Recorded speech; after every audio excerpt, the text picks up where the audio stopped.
Hello friends. तो आज हम बात करेंगे कि आईबीपीएस आपका आरआरबी ऑफिस असिस्टेंट का जो मेंस एग्जाम होने वाला है 20 फरवरी को, उसकी प्रिपरेशन कैसे की जाए। क्योंकि जैसा कि आपको पता होगा कि जो जीए का सेक्शन है वो काफ़ी जो एक्सट्रीमली टफ पूछा जा रहा है आने वाले एग्जाम्स में। जैसे कि आरआरबी पीओ का आपका मेंस एग्जाम हुआ था और एसबीआई पीओ मेंस में जो है ये जो आपकी जीए का जो सेक्शन है बहुत डिजास्ट्रसली जो है बहुत हार्ड पूछा गया था। करंट अफेयर से ज़्यादा क्वेश्चन नहीं आ रहे हैं, सारे के सारे फाइनेंशियल अवेयरनेस और स्टैटिक वगैरह से जो बैंकिंग की रहती है उसका बिल्कुल डीपली क्वेश्चन आपसे पूछे जा रहे हैं। तो फ्रेंड्स ऐसे में आपको करना क्या है, क्योंकि आपको अच्छा स्कोर करना है तो जीए के अगर आप बलबूते जा रहे हो सिर्फ जीए के भरोसे तो वहाँ पे आप एक अच्छा स्कोर नहीं कर पाएंगे, क्योंकि जीए में मैक्सिमम स्कोर जो है 15 से 20 के अंदर अंदर हो पा रहे हैं अगर आपने अच्छे से जो है इसको पढ़ के गए हो तो फिर इसके लिए मैं सबसे आपको बताता हूँ, आप जो है मैथ्स, इंग्लिश या हिंदी आप जो भी अटेम्प्ट करना चाहते हैं, रीजनिंग और आप कंप्यूटर पर जो अच्छे से ध्यान देंगे तो आप एक अच्छा स्कोर कर सकते हैं। सबसे पहले मैं आपको बता देता हूँ, आपके पास 20 डेज अभी आपके पास बचे हुए हैं जिसमें आपको प्रिपरेशन करनी है, क्योंकि एग्जाम है 20 फरवरी को। तो हम इस वीडियो में जो बिल्कुल स्ट्रेटजी में आपको बताने वाला हूँ कि आपको क्या फॉलो करना है। सबसे पहले आपको करना क्या है, एक कोई भी टेस्ट सीरीज आपको ले लेनी है, चाहे आपको टेस्ट सीरीज अड्डा 247 की ले लीजिए या फिर ओली बोर्ड की ले लीजिए या फिर प्रैक्टिस मॉक की ले लीजिए, कोई भी आप एक टेस्ट सीरीज जो है ले सकते हैं।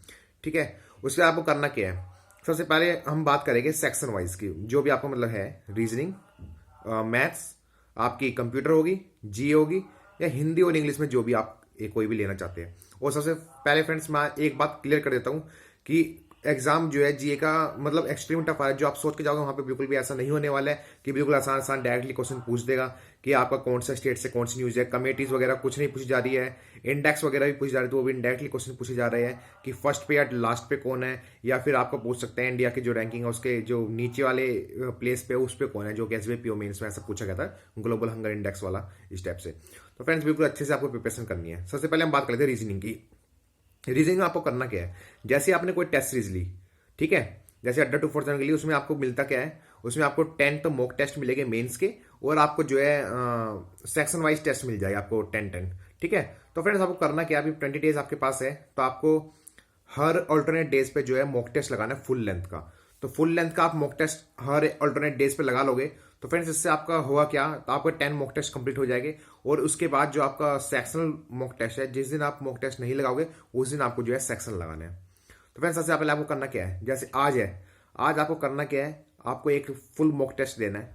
फुल मॉक टेस्ट देने के बाद उसको देखना है, एनालाइज करना है कि आपका कौन सा क्वेश्चन रॉन्ग हुआ है, कहाँ पर आपकी जो है मिस्टेक हुई है और कहाँ पे आपको ध्यान देने की जरूरत है। मैं ये नहीं कहूँगा कि आपको पूरा पूरा चैप्टर पूरा पढ़ने की जरूरत है, क्योंकि इतना टाइम आपके पास बचा नहीं है कि आप पूरा टाइम एंड वर्क वगैरह या फिर कंपाउंड टेस्ट, सिंपल टेस्ट पूरा पढ़े। तो आपको करना क्या है, सबसे पहले एनालाइज करना है और उस क्वेश्चन को एक बार आपको देख लेना है कि उसका सोल्यूशन आपको कैसे दिया गया है। ठीक है, ताकि अगर उस कंसेप्ट पे आपका क्वेश्चन आता है तो आप कर पाए, क्योंकि आपका बेसिक स्ट्रॉन्ग है तभी आपने प्री क्लियर किया है। तो आप उस सोल्यूशन को देख लोगे, आपका क्वेश्चन जो है वहां से आपका समझ में आ जाएगा। तो फ्रेंड्स इसके बाद मैं बात करता हूँ रीजनिंग के लिए। आपने पूरा मॉक टेस्ट दे दिया, अब रीजनिंग के जो भी क्वेश्चन आपके बच जाएंगे जो आपसे नहीं हुए तो उसको आपको छोड़ना नहीं है बिल्कुल भी। ये नहीं होगा कि अगर आपने मॉक टेस्ट दिया जो भी मार्क्स है उसको बंद करके रख दिया, उससे आपको क्या होगा फ्रेंड्स, उससे मॉक टेस्ट देने का आपको कोई फायदा नहीं है, क्योंकि आपके जो लेवल कुछ भी नहीं बढ़ेगा, वहीं के वहीं आपका लेवल रहेगा, क्योंकि आप उसी की प्रैक्टिस करें जो आपको आता है। मॉक टेस्ट देने के बाद नेक्स्ट डे आपको करना क्या है, वो सारे क्वेश्चन जो आपसे नहीं हुए या फिर जो आपके गलत हुए उनको पूरा आपका मॉक टेस्ट पूरा सोल्व कर देना है। ठीक है फ्रेंड्स, चाहे वो हिंदी हो, इंग्लिश हो, कंप्यूटर हो या फिर जी हो, वहां से कुछ ना कुछ आपकी नॉलेज बढ़ेगी। मैथ्स में भी आपको यही करना है और कंप्यूटर में भी आपको यही करना है। हाँ फ्रेंड्स, मैं आप कंप्यूटर की बात कर देता हूँ। अब हम कंप्यूटर सेक्शन पे आते हैं। कंप्यूटर आपका एक्सट्रीमली टफ पूछा गया था। अगर मैं बात करूँ 40 क्वेश्चन आपके आए थे, तो 40 क्वेश्चन में से 20 क्वेश्चन ऐसे थे जो आप कर सकते थे अगर आप पढ़ के गए हैं, लेकिन बाकी के जो 20 क्वेश्चन थे उसमें आपको डीप नॉलेज की जरूरत थी। काफी क्वेश्चन जो है आपके MS एक्सेल 2013 से भी आपके पूछे गए थे, और बाकी जो है बिल्कुल आपका बेसिक बेसिक तो नहीं कह सकते, मॉडरेट टू हाई लेवल आप कह सकते हैं कंप्यूटर आपका पूछा गया था। तो अगर आपने कंप्यूटर अभी तक नहीं पढ़ा है तो आप कंप्यूटर को बिल्कुल अच्छे से पढ़ना शुरू कर दीजिए। अगर मैं सोर्सेज की बात करूँ आप कहाँ से कंप्यूटर पढ़ सकते हैं, तो आप अरिहंत की बुक ले लीजिए, एक बिल्कुल न्यू लेटेस्ट एडिशन आपको चाहिए, पुराना नहीं चलेगा। और या फिर आप एक ले लीजिए, जीए की आती है ल्यूसेंट करके, ल्यूसेंट बुक आती है, एक पतली सी बुक रहेगी, वो आप ले लीजिए, 50-60 रुपए की आपको मिल जाएगी। ठीक है फ्रेंड्स, तो आप उसको 2 से 3 बार पढ़ सकते हैं। 20 डेज आपके पास है, आप आराम से जो है इसको कवर कर लेंगे। उसके बाद मैं बोलूंगा कोई वीडियोस आपको देखने की जरूरत नहीं है, तो कि फ्रेंड्स आपके पास 50-50, 100 वीडियोस अगर आप देखेंगे तो आप उसी में सारा टाइम वेस्ट कर देंगे, तो आप बाकी की सब्जेक्ट की प्रिपरेशन आपकी नहीं होने वाली है। तो फ्रेंड्स इसके बाद हम बात करते हैं कि आपको मैथ्स को कैसे करना है, क्योंकि मैथ्स इसमें आप बोल सकते हैं मॉडरेट लेवल का मैथ्स आया था, ज्यादा हार्ड नहीं था, मॉडरेट लेवल का आप कह सकते हैं। तो मैथ्स को भी आपको अच्छे से प्रैक्टिस करनी है, इसका भी प्रैक्टिस का सोर्स वही है। आपने जो भी मॉक टेस्ट लिया है उसके जो क्वेश्चन आपसे नहीं बने हैं वो करने हैं। फ्रेंड्स बिल्कुल भी ये गलती मत करना कि आप यूट्यूब की वीडियो को उठा के देखने लगे और बिल्कुल बेसिक से आप, या फिर आप उसकी वीडियोस को देखे जा रहे हैं, उसमें वो क्वेश्चन कराएगा, वो बिल्कुल भी आपने नहीं वाला है। आपने प्रीलिम्स क्लियर किया, इसका मतलब ये है कि आपको बेसिक जो है बिल्कुल अच्छे से स्ट्रॉन्ग है। तो फ्रेंड्स आपको करना क्या है, सिर्फ मॉक टेस्ट के क्वेश्चन लगाने हैं, ठीक है। अब आपने एक दिन तो मॉक टेस्ट पूरा कर लिया, अब जो नेक्स्ट दिन जिस दिन आप क्वेश्चन उसको सोल्व करोगे उस दिन आपको करना क्या है, मैथ्स का, रीजनिंग का और इंग्लिश या हिंदी जो भी आप अटेम्प्ट करेंगे इसका एक आपको सेक्शनल देना है। आपको कंप्यूटर का और जीए का सेक्शनल नहीं देना है, ये आपको खुद से पढ़ना है। आपके जो भी नोट्स होंगे, जहां से भी आप पढ़ रहे होगे, कंप्यूटर के बारे में मैंने बता दिया, अरिहंट और आपका लूसेंट, यहां से ये दोनों बुक आपको कंप्लीट कर लेनी है। लेटेस्ट एडिशन इनका, पुराना एडिशन बिल्कुल भी नहीं चलेगा, लेटेस्ट एडिशन आपको पढ़ना है। उसके बाद कंप्यूटर हो गया, हिंदी की बात करें आपको मॉक टेस्ट से हो जाएगा, इंग्लिश मैथ्स आपका मॉक टेस्ट से हो गया, रीजनिंग मॉक टेस्ट से हो गया, बाकी की बात बची आपकी जीए की। तो जीए में आपको करना क्या है, अभी तक मैं आपसे उम्मीद करता हूं कि आपने जो है जीए का 3-4 महीने प्रीवियस आपने कर लिया होगा। आपको करना क्या है, उनका बिल्कुल डीपली आपको जो है स्टडी करनी है। जैसे मान लीजिए आरबीआई ने कोई स्कीम लॉन्च की है, ठीक है, तो आरबीआई ने कोई स्कीम लॉन्च किया, आपको उस स्कीम के बारे में पूरा डीपली नॉलेज लेनी है कि कितना उनके लिए बजट रखा गया है, कौन सी कंपनी इसमें इन्वॉल्व है, ठीक है, तो इससे क्या हेल्प मिलेगी, कौन इसके अंडर में आता है, कौन और नहीं आता है। तो ये फ्रेंड्स बिल्कुल आपको अच्छे से कर लेना है। सेंट्रल गवर्नमेंट ने कोई स्कीम लॉन्च करी है तो उसको बिल्कुल आपको अच्छे से पढ़ लेना है। बुक्स एंड ऑथर्स पूरे प्रीवियस आपको पढ़ जाने हैं, पूरे प्रीवियस ईयर के जितने भी 2020 में आए हैं। तो फ्रेंड्स ये सब आप कर लोगे तो आपको इतना हो जाएगा कि आपको टफ से टफ भी पूछेगा तो आप 15 से 20 मार्क्स आराम से बना पाएंगे। तो फ्रेंड्स ये जीए का था, क्योंकि जीए काफी टफ आ रही है इस बार। ऐसा नहीं लग रहा कि कोई 30 स्कोर करेगा, 35 करेगा जैसे पहले होता है कि अच्छे से आपने 6 मंथ्स की कर ले तो आप 30+ स्कोर आराम से कर लेते। इस बार ऐसा नहीं होने वाला है।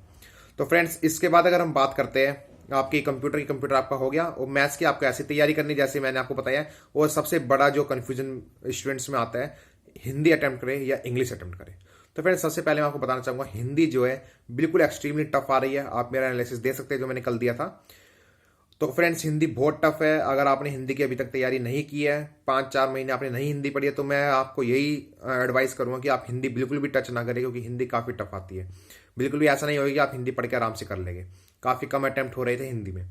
तो आप क्या कर सकते हैं, अगर आपने इंग्लिश पढ़ते हुए आपने प्रीलिम्स में भी दी होगी आईबीपीएस पीओ या फिर आईबीपीएस क्लर्क के एग्जाम में, तो वहां से आपकी इतनी प्रैक्टिस है कि आप जो है 15 मार्क्स या 20 मार्क्स आराम से जो है इंग्लिश में कर सकते हैं, जिनकी इंग्लिश वीक है, ठीक है। तो वो हिंदी के लिए जाएगी तो हिंदी में फ्रेंड्स में बता रहा हूँ, आप सेक्शन भी क्लियर नहीं कर पाएंगे कि इतनी टफ जो है आपकी एक्सट्रीम टफ हिंदी पूछ रहे हैं। तो आप इंग्लिश इसमें अटेम्प्ट कर लीजिएगा, यहाँ से आपको क्लियर हो जाएगा। अगर आपने हिंदी की प्रैक्टिस कर रखी है तो आपको कोई टेंशन की जरूरत नहीं है, आप हिंदी आराम से अटेम्प्ट कर सकते हैं। तो ये फ्रेंड्स मैंने स्ट्रेटजी बता दी है। बिल्कुल भी यूट्यूब के चक्कर में नहीं पढ़ना है कि आप नई नई वीडियोस देख रहे हैं मैथ्स और रीजनिंग के लिए। आपको सिर्फ मॉक टेस्ट सोल्व करना है, ऑल्टरनेट डेज में मॉक टेस्ट देने हैं। डेली मॉक टेस्ट मत दीजिएगा, क्योंकि आप डेली जो है सारे क्वेश्चन सोल्व नहीं कर पाएंगे, तो मॉक टेस्ट देने का आपको फायदा नहीं है। एक दिन छोड़ के एक दिन आपको ये मॉक टेस्ट देना है, ठीक है फ्रेंड्स, और एक दिन उसको एनालाइज करना है। जिस दिन आप एनालाइज कर रहे हैं, सारे क्वेश्चन से सोल्व कर रहे हैं, उसी दिन आपको जो है सेक्शनल टेस्ट देने हैं। किस किस के, maths, reasoning, Hindi and English, इनमें से कोई एक। कंप्यूटर और आपका जीए को आपको मॉक टेस्ट देने की जरूरत नहीं है, वो सेक्शनल इसका जो रहता है वो टेस्ट देने की जरूरत नहीं है, क्योंकि ये आपको जो है स्टडी अपनी करनी है जहां से भी आपने अभी तक पढ़ा है। और कंप्यूटर के मैंने सोर्स सारे बता दिए। तो फ्रेंड्स बिल्कुल अच्छे से स्टडी करिए, क्योंकि हमारे पास काफी कम दिन रह गए। और जिन एस्पिरेंट्स का नहीं हुआ है उनको भी टेंशन लेने की जरूरत नहीं है। 5 फेब से जो है हम वीडियो लेके आएंगे, बिल्कुल एसबीआई क्लर्क 2021 के लिए बिल्कुल बेसिक टू हाई लेवल की स्टडी करने वाले हैं। तो फ्रेंड्स इतना ही था इस वीडियो में। Thank you friend, have a nice day.